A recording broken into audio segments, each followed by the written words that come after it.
So hello guys, welcome back to my YouTube channel. Sa video na ito, tatalakayin natin kung paano ka nga ba makakaipon kahit maliit lang ang sinasahod mo sa iyong trabaho.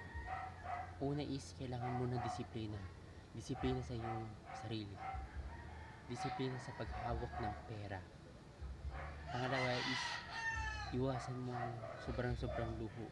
Kapag hindi importante, huwag mong bilhin. Kailangan tipirin mo ang sarili mo.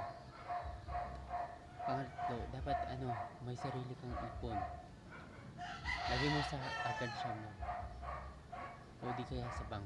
Kasi once na nag-iipon ka is padami ng padami. At saka pangapat is lahat ng bayarin ihiwalay dun sa iniipon. So you want to balance para makaipon. So yun, sana makatulong